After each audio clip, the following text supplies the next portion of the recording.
soon. I'm going to open it up with Imam Kashif with a prayer, and then we're going to invite those who worked on putting this event together to come say a few words. We have our State Senator Gary is here with us, so we'll give him also the podium to say a few words. And then all the organizations and all the people that are here, if you co-sponsored, if you want to say a few words, just come to me. We're open floor. We're going to give everybody a chance, so we're going to keep it short and sweet. Also, we have representatives from both senators, Chris Murphy and Senator Blumenthal. We're going to give them also the chance to read a statement on their behalf. They know about the event. They support our stance where we stand. They definitely stand against the Muslim ban, and we're going to hear from both of their representatives with us. So we're not going to make this too long.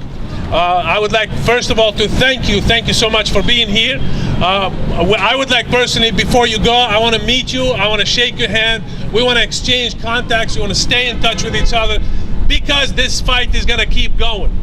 This administration is keeping us busy. So let's have Imam Kashif open this up with a small prayer and a few words. Imam Kashif is the Imam of the Muhammad Islamic Center. It's on Hungerford Masjid here in the state of Connecticut. He represents a wide network of the community of Warithuddin Muhammad and others. I mean, if you don't know Imam Kashif, you're missing a whole lot.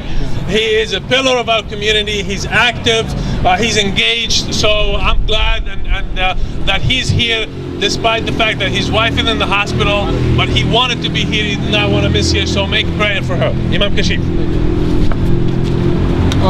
Assalamu alaikum, which means peace be unto you. I'm just going to offer a prayer in English real quick. Fahd Syed, opening chapter Quran. With God's name, the merciful benefactor, the merciful redeemer, all the praise is due to God, the cherisher, sustainer of all the worlds, the most gracious, the most merciful, master of the day of judgment. Did we worship in thine aid we seek? Show us the straight way, the way of those upon whom thou hast bestowed thy grace, those whose portion is thy wrath, and who goeth not astray. Amen. We just want to again thank everyone for coming out today to the city of Hartford. This is our hometown. This is the place where we establish ourselves, and we try to spread Islam, the understanding of Islam that we understand is good and true, not the picture of Islam that's being painted by the media, etc., or the negative portions of the media, etc., that's painting those particular pictures. We want to again thank everyone for coming out. I don't want to talk long. I could, but I don't want to talk long. Much just says we need to keep it short. Thank you again. Assalamu alaikum. Thank you, Imam. Thank you, Imam Kashif. So only a couple days ago, on Tuesday, when we heard about the decision and the ruling of the Supreme Court, that we obviously were disappointed, we were outraged, and then we said, well, we kind of expected this coming. This was not a surprise for all of us. But at least we know that the fight keeps going. This administration, as I said, they keeps us busy, and it seems like every day, and the Supreme Court has been lately on a run on their side. So hopefully that will not be for too long. November is coming, remember that. And so as we gather here today, we have to be mindful that this is even though a Muslim ban, we're disappointed, even though that we seek this as a setback. But remember how bad was the Muslim ban one, and how the outrage that swept the nation, how you and most of you were at the Bradley airport demonstrating and saying no to that Muslim ban that created havoc across this nation, and we forced the administration to go back to the drawing board to make exceptions, to change many of the procedures and this law. But we're still saying no today. This is their third version. They try to camouflage it by including other countries like North Korea and Venezuela. I mean, we know that that's just trying to change the topic, trying to make us look away from the real issue, which is discriminating against Muslims, as Trump himself declared it on the campaign trail. when he said that he wanted to ban Muslims from entering this country. We will not forget that unless he comes out and he apologizes and he reverses himself on on this policy and so many other policies, not just against Muslims, but against other minorities, against immigrant Americans, against Mexican Americans, against all the other minorities that he offended. That unless he comes out and reverses himself on that, we will not accept anything short of that. So without further ado, I would like to pass the mic to some of the co-sponsors and co-organizers of this event. So I would like to ask Brother Riza Mansour if he's here. Brother Riza Mansour, obviously everybody knows him. He's the president of the Islamic Association of Greater Hartford at the Berlin Mosque. Thank you, Monji, and most of all, thank you all for coming here to stand with us today. It is with shock that we heard about the Supreme Court taking a very partisan ruling against the Muslim community. And if you think of the Supreme Court, it's supposed to be the organization that is the checks and balances against a president out of control. But we can see that even the Supreme Court, unfortunately, has abdicated its responsibility for being fair and for standing up for this nation and its values. Surely the First Amendment is more important than the partisanship that this ruling represents. To me, this seems like the beginning of a wise man's warning, like that of Niemöller in World War II when he said, and I'll change it for you today, first they banned the Muslims, and I did not stand up because I was not a Muslim. And believe me, they won't stop with the Muslims. So I thank you for standing up today with us. Yes, we have given up a fundamental freedom when we abandon the freedom of religion and discriminate against the people of one religion on the basis of national security, right? That's what he said. Beware, my friends, of national security, because it is what tyrants use repeatedly when they oppress a people, especially a marginalized community, and discriminate against them. They won't stop, as you can see, unless they are forced by our protests. And that was what changed when they were tearing apart children from their parents, of those who were seeking asylum. It was your protest that changed the narrative and made him backtrack on what he did.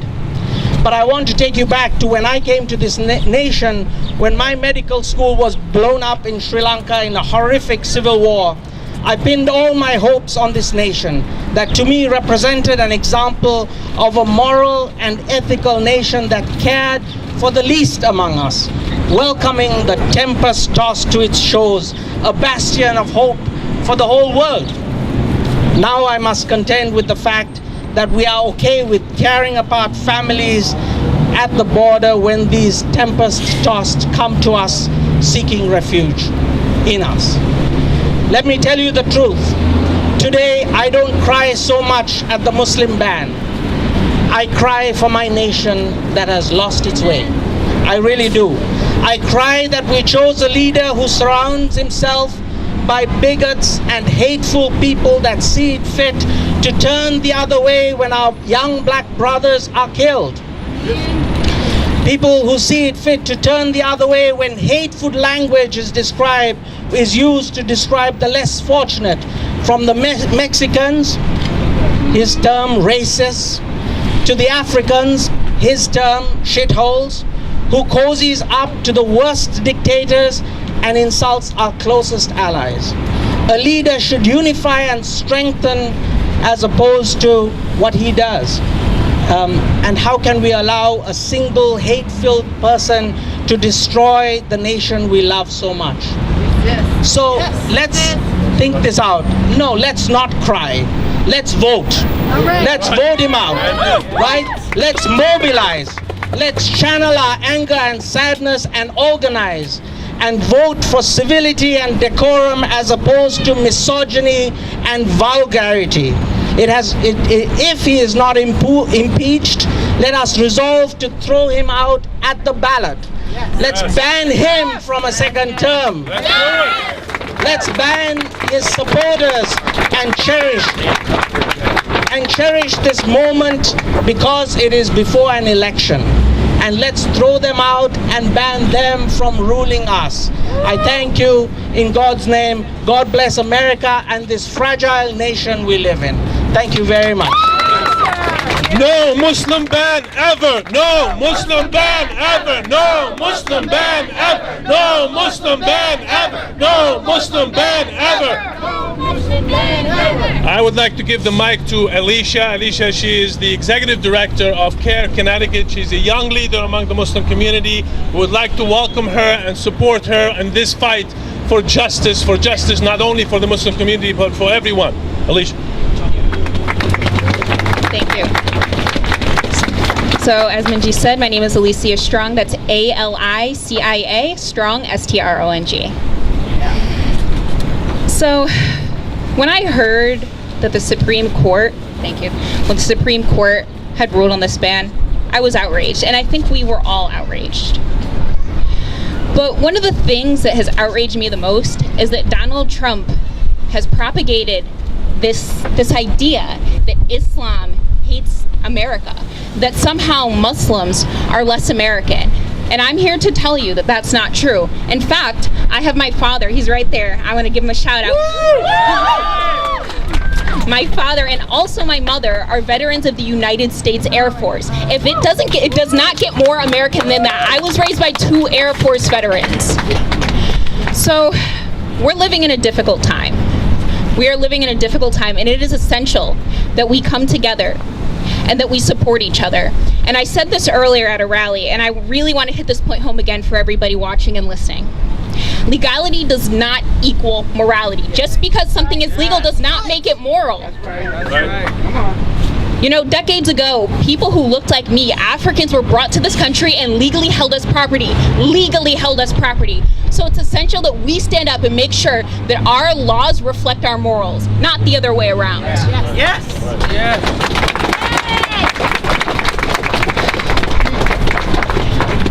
I also think that it's essential that we shift the narrative here. We're always talking about what we're against. But what it's time to do is it's time to talk about what we're for. And I'll tell you what I'm for. I'm for a country where everybody, Christian, Muslim, Jew, or no religion, has the freedom of conscience that can practice without being discriminated against. I stand for a country where black and brown people are not disproportionately killed by police. I stand for a country where women have equality and make the same amount of money as men. And I bring up all of these other issues because I want us to recognize that oppression in this country is all connected. Whether it's oppression of Muslims, Latinos, immigrants, African Americans, all of this oppression is connected. So until we come together and we fight, we will not achieve liberation because our liberation is connected.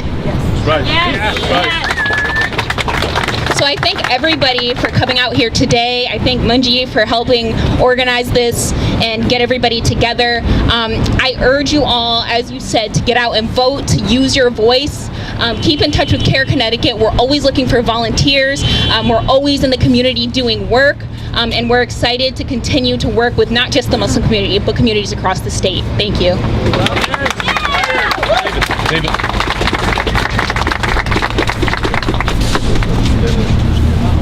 So I'm David McGuire, the Executive Director with the ACLU of Connecticut, and we're here to stand with the Muslim community today. Earlier this week, the Supreme Court let us down. They let down Connecticut, they let down the United States, and they let down the entire world. This decision on Monday or Tuesday was one of just historical magnitude. This is up there with Korematsu, where the Supreme Court in the 40s ruled that it was okay to keep Japanese Americans in internment camps. So we shouldn't forget that it took many years to get past that, but we did. So stand with us and keep pushing. It's also important to not let this become the new normal. We have to keep pushing back. And when we say no Muslim ban ever, we need no Muslim ban ever. You know, religious discrimination has no place in our country, and in addition to continuing to mobilize and galvanize your community, you need to urge your members of Congress to push back, because Congress can dismantle this Muslim ban, and they must, now. Yes.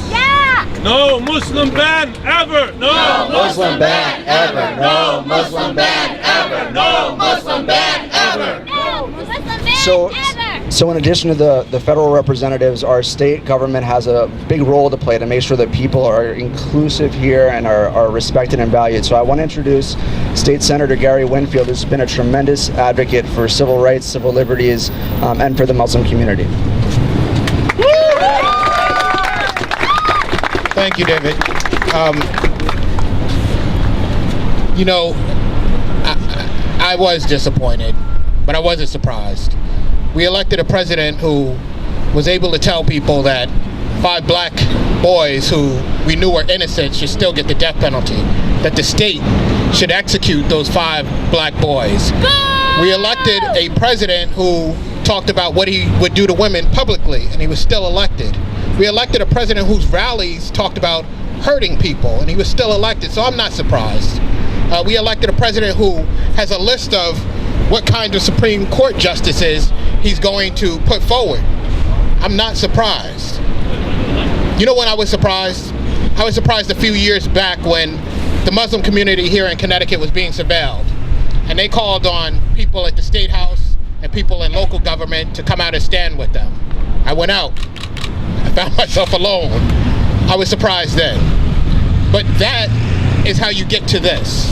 When people don't stand up early, when people don't recognize that the issues of other communities are the issues of our communities, that is how you wind up here today. Donald Trump has been able to tell a story about Muslims the same way he's been able to tell a story about black people, the same way he's been able to tell a story about women, because we have allowed it. I have watched us talk about resisting. I think resisting is important, but it's more important that we're active, that we're moving forward, that we are fighting. Yes. I'm asking you to stand with me and this community and to be fighters. Not just to vote, to go and wake up those people who you know.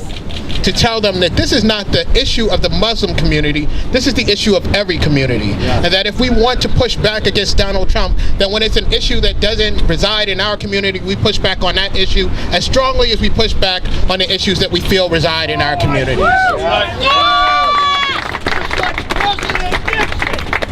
President. He got us out of Vietnam, and I'm an expert. Trump is the best. No Muslim ban. Let me just put it this way. The Supreme Court knew what they were doing, and they were aware of history. The Supreme Court went through great efforts in their decision to talk about what this wasn't. And they did that because they recognized what it is. The Supreme Court went through great efforts after they did that to talk about Korematsu on that very day. Something that the news talked about as abnormal. You know why it's abnormal? Because they recognize how this will go down in history. The Supreme Court has not always been right. Alicia told us that already. And it will go down in history as having made a mistake again. And the way that we go down in history is being fighters. Fighting for what is right, whether it's in our community or not. So thank you for coming out, and thank you for allowing me to speak. Thank you, Gary. Gary always been here with us, always standing with us from the beginning of the CARE Connecticut chapter. He's been here always. We can always rely on him, and he will stand with us anytime. With us, Ben and Rebecca. Ben is from the Senator Chris Murphy's office, and Rebecca, she's from Senator Blumenthal. They both carry a statement of support from the senators, so I'm going to give them the floor to read some of that statement. Ben? Thank you very much. Thank you for having me. Again, my name is Ben Florsheim. I work for Senator Murphy's office. Senator Murphy, I know Senator Blumenthal as well. I'll extend their regrets that they couldn't be with you all today. But like was said, we both have statements to read. So I will start by reading a statement from Senator Murphy, a letter from Senator Murphy to mark this occasion. Dear friends, I wish I could be with you this afternoon for this important event. I want you to know that I share your dismay and your outrage at the Supreme Court's decision to uphold President Trump's executive order restricting refugees, travelers, and immigrants, mostly from Muslim-majority countries, from entering the United States. People in Connecticut remember that this country's history is tightly connected to our history rescuing families from terror and torture and persecution. This decision essentially gives the White House license to discriminate based on nationality or religion, which stands in direct opposition to what I was taught to love about this country.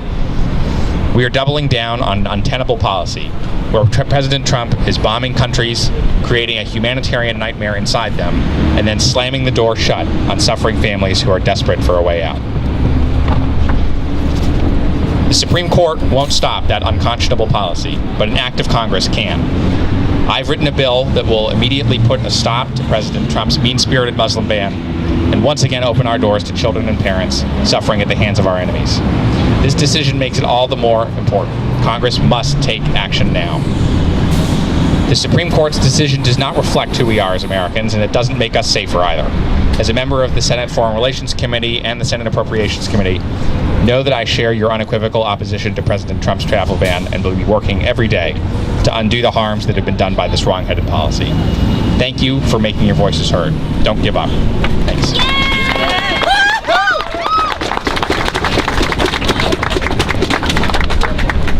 Thank you so much again for the invite. My name is Rebecca from Senator Blumenthal's office. I'd like to echo Ben's sentiments, and I have a statement, a letter from Senator Blumenthal to you all. Dear friends, thank you everyone for being here today.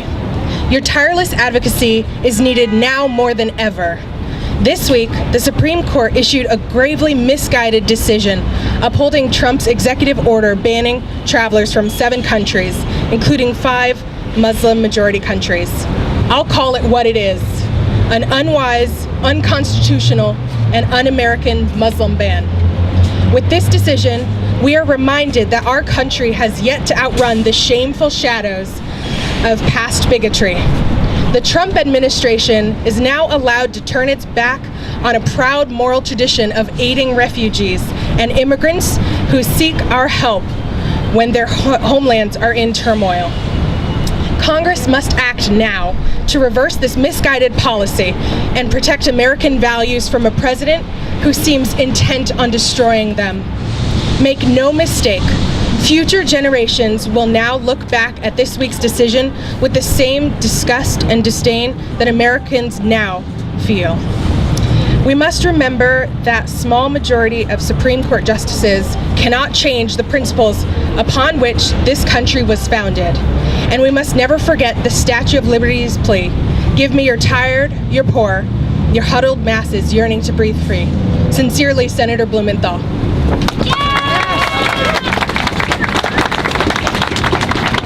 Thank you so much. Appreciate it. Right now, Terry, you want to come forward and say a few words? Also, any of the organizations that you co-sponsored or that you are here representing and you would like to say a few words, please step forward and let me know. We'll definitely give you the floor. Hello, my name is Mary Wielander. Last year, I was honored to help organize a response to the travel ban that was unjustly targeting our Muslim neighbors. In one evening at the Islamic Association of Greater Hartford, leaders of faith groups, activists, members of Congress, both senators and our governor responded with calls for unity, understanding, and justice against this discriminatory ban. We were reminded that the discrimination towards one group is discrimination towards us all. And when the liberties of any are torn down, we are all made weaker. Our country and our state are built upon everyday people standing up and speaking out when those liberties are threatened, and offering a welcome hand to those who cannot find safe harbor. Yes. Yes. Unfortunately, after the ruling this week, we are once again faced with this issue. In these moments, we are given clear choices. Do we look away? Or do we face those who would make our country weaker with head-on and with courage? Those who label anyone as the other do so from a place of fear and misunderstanding. But I know that those of us here today, those at home feeling any moment of doubt over these rulings, are reacting with the courage and the bravery that the America we aspire to be is built upon. That America is built upon the belief that we are a better state and country because of our differences, not in spite of them. Innovation and forward progress, economic, academic, local progress have always come from when we open up ourselves to different ideas and possibilities and take action. Knowing that in order to provide a stronger world for our children to inherit, we must both honor our history and embrace our diversity led me to action a year ago with the Rally for Unity. It has also led me this year to run for state representative, challenging the House Minority Leader, who has been quiet on this and too many other subjects. The question of whether or not it is okay to discriminate against any group is not a difficult question. Our leaders should be condemning this ruling no matter what party they are a part of. Most of us are not so far removed from our families being discriminated against when they came to America. It was not acceptable then, it is not acceptable now. That's right. That's right. Dan Rather wrote, "We are a people of energy and purpose, a blended land of ever-increasing diversity." Let us take that energy and purpose and translate it into actions of citizenship. Vote, show empathy and courage. That's right. Thank you.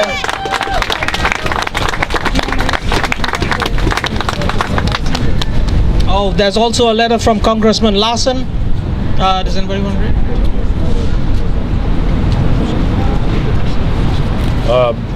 Before we get to the letter from Congressman Larson, I want to give the mic actually to Fahd. Fahd is one of our leaders across Connecticut. He's from the Waterbury area.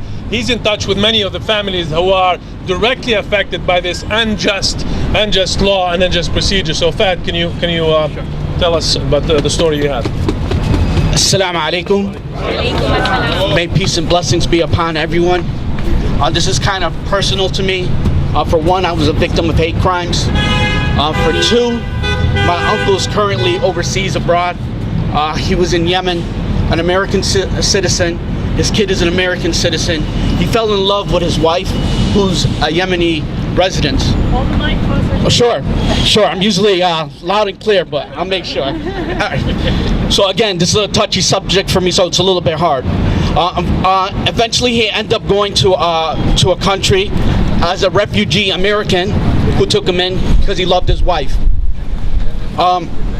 They started raising up the prices on his rent, so on and so forth.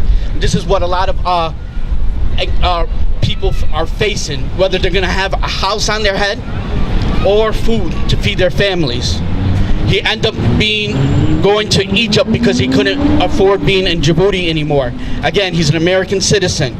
His son's an American citizen, and they're stuck as refugees right now in Egypt. He ended up, we filed all the paperwork.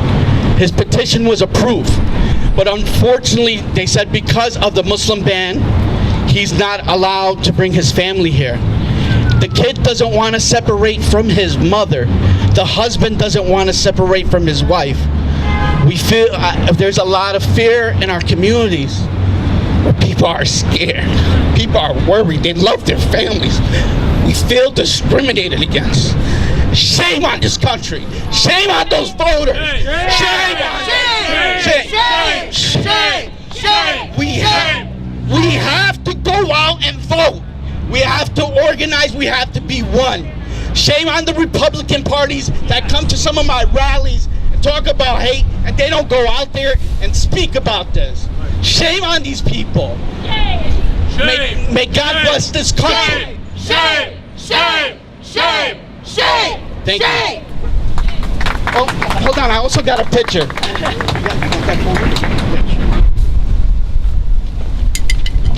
So this is my uncle, right? This is his wife, and this is his son. They had bombs falling over their heads. American citizens.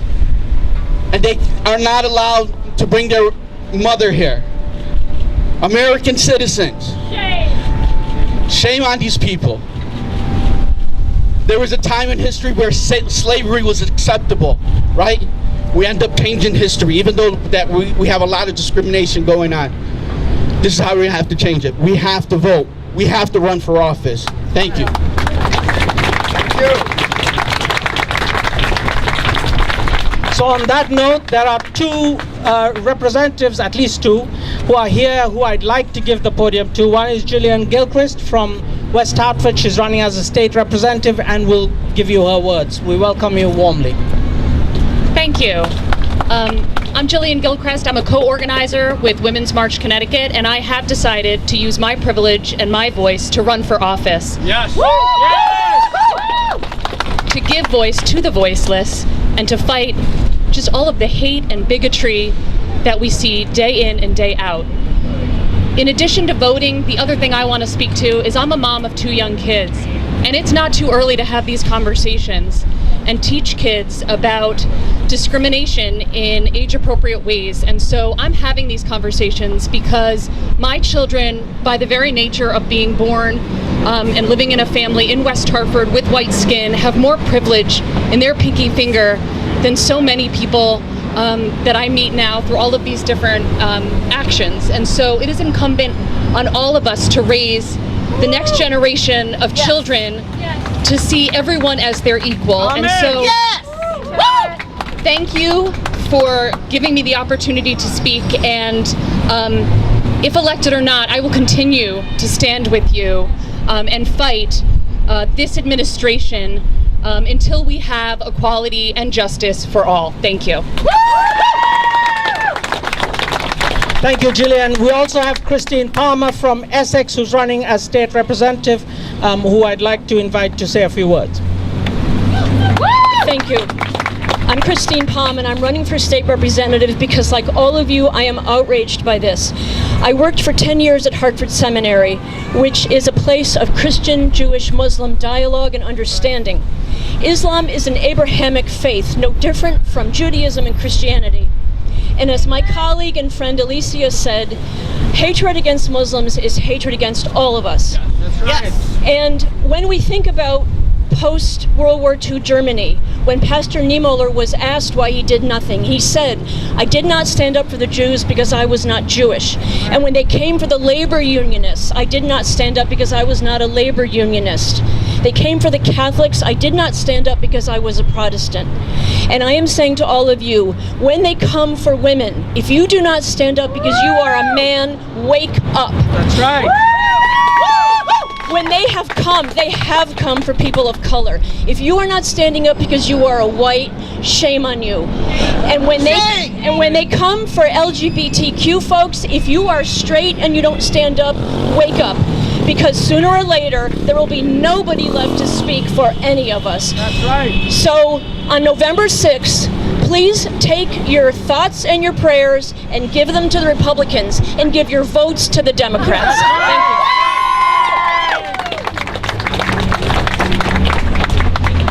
You're absolutely right, and I think this is a picture actually that's kind of the answer to what the problem is. I mean, if picture this: if we put all the 9 justices' pictures in front of you, and you mark the ones who voted against the Muslim ban and those who voted for the Muslim ban, you will notice that all women voted against the Muslim ban.